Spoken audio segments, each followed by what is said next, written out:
By the way, तुम्हें national song पता है? वंदे मातरम। गा लेती हो? हाँ हाँ। गाओ। एक्चुअली स्कूल में तो हर रोज मुझे ही स्टेज पर गाना पड़ता था। गाओ। नाउ? हाँ, क्यों? शुरू हो जाओ। वंदे मातरम, वंदे मातरम। It's okay. अपना फोन दो। कम। सेल्फी और देशभक्ति दोनों में बहुत फर्क है।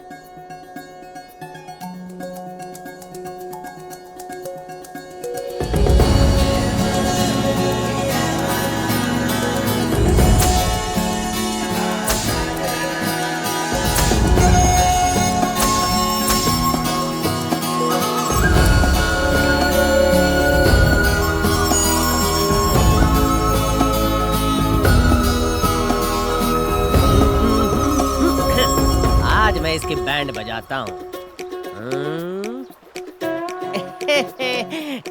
मेरी बज गई।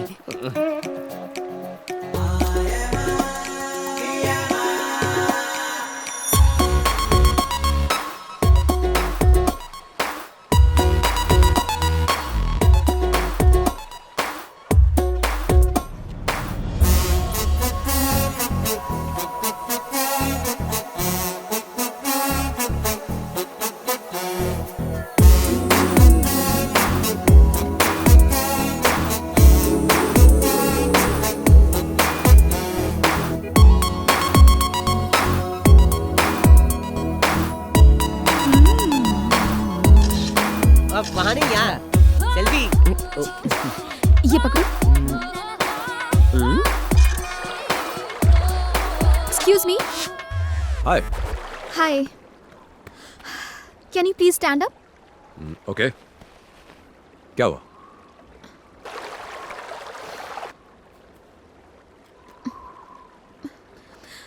हरीश। जानू। नंदिनी ने मारी एंट्री। घुमर चिक टाकर चिक, घुमर चिक टाकर चिक। ये ले पकड़ा, भी आता हूँ। I am coming and coming.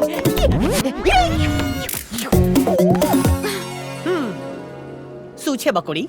वो पत्थर यहाँ रख दोगे? प्लीज।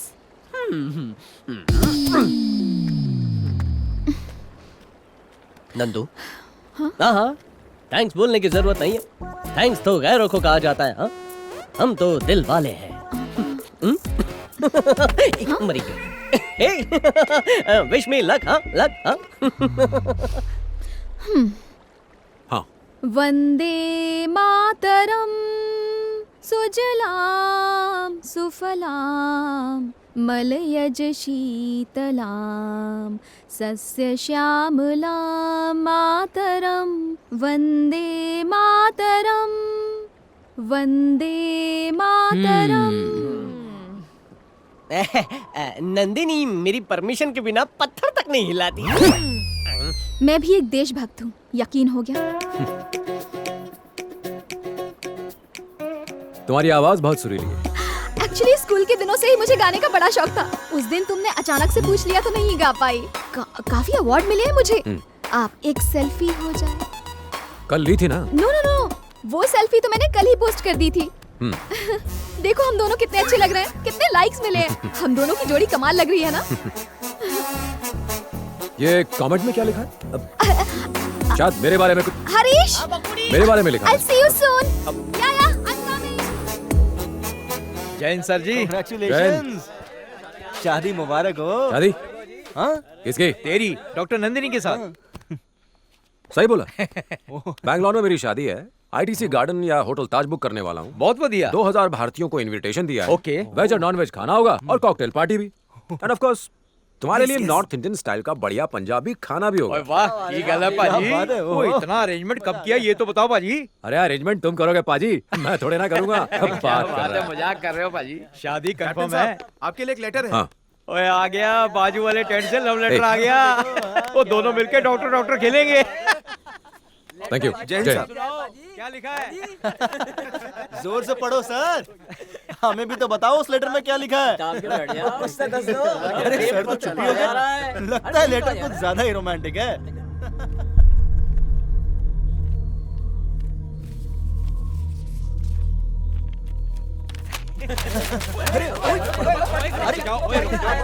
जल्दी पढ़ क्या लिखा है? बता ना। रुक जाओ यार,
क्या हुआ था?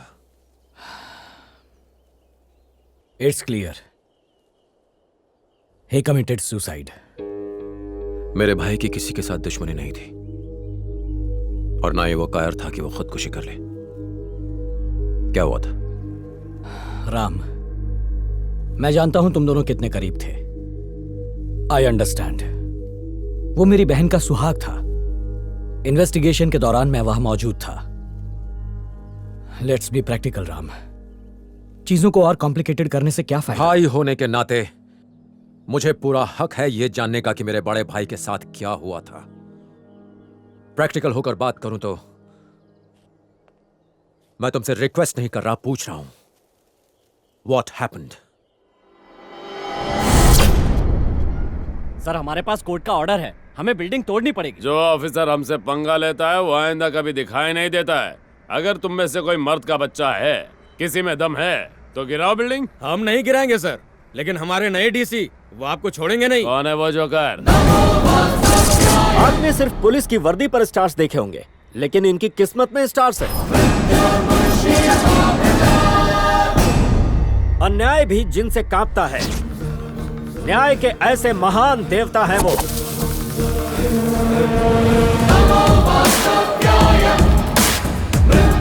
कौन है बे तू? तुझे इंट्रोडक्शन देने की मुझे कोई जरूरत नहीं। तेरी इतनी औकात नहीं है कि तू मुझे जान सके। शायद तू ये नहीं जानता कि मैं कौन हूँ। तू वो गुंडा है जो जमीन हड़प कर उसी जमीन पर बिल्डिंगें बनाता है। ऐसी जगह ट्रांसफर करूंगा कि पीने का पानी भी नहीं मिलेगा। अगर हिम्मत है तो आगे बढ़।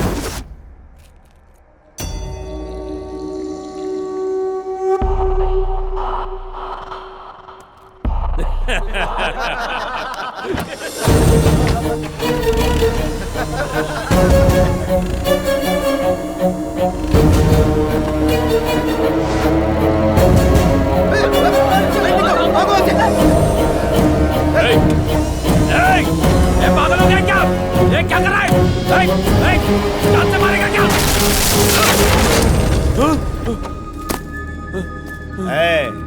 5 साल पावर में रहकर जब तुझ में इतना घमंड आ सकता है तो सोच 58 साल पावरफुल पोस्ट में रहने वाले मुझ में कितना घमंड होगा। सुनो इंस्पेक्टर, गवर्नमेंट ऑफिसर्स की ड्यूटी में रुकावट और उन्हें धमकाने के जुर्म में इसे अंदर डालो। पागल हो गया है क्या? एक बार और सोच ले। सोचना तब पड़ता है जब गलत काम करना हो।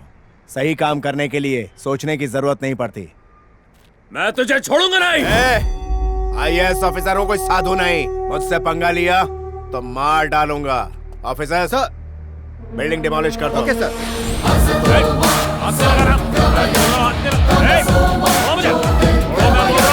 कुछ दिनों बाद वो कॉर्पोरेटर जेल से छूट गया और तुम्हारे घर के बाहर आकर हंगामा करने लगा। चल बाहर आना, चूड़ियां पहनी क्या? छोड़ो रे। तू बहुत पछताएगा। मैं तुझे और तेरे परिवार को मार दूंगा। तुम्हारा भाई बड़ा गुस्से वाला था। जब उसे इस बात का पता चला तो वो बदला लेने कॉर्पोरेटर के घर चला गया।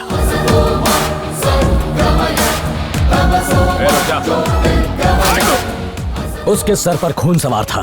उसने कॉर्पोरेटर की गन से उसी को मार डाला।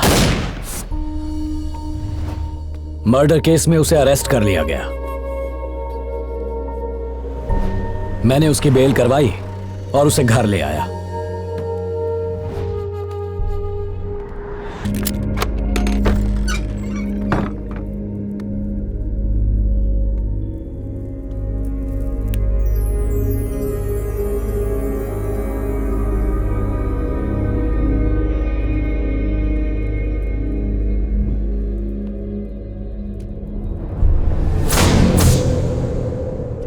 Look, it's a clear case of suicide.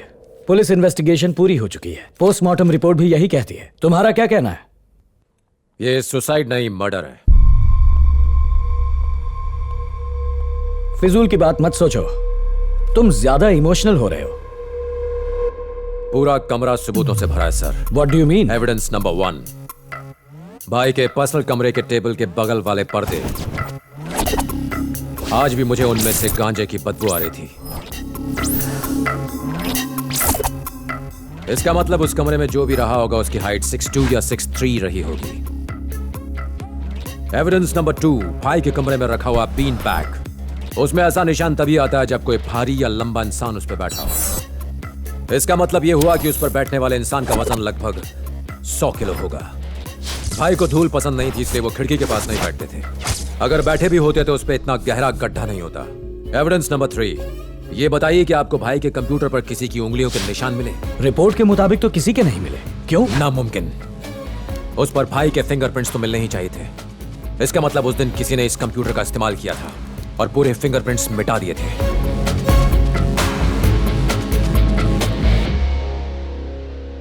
Last evidence है भाई के गले में लगा हुआ फंदा। आपने गांठ पर गौर किया? जिसने भी वो फंदा बांधा है वो लेफ्ट हैंडेड था, जबकि भाई राइट हैंडेड थे।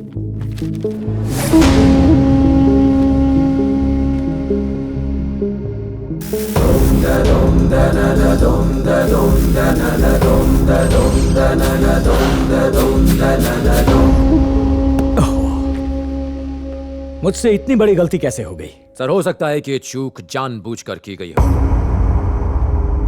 मैं आपके डिपार्टमेंट को दोष नहीं देता, लेकिन बिना पुलिस के सपोर्ट के एक IAS ऑफिसर के मर्डर पर यूं पर्दा डालना बहुत मुश्किल है।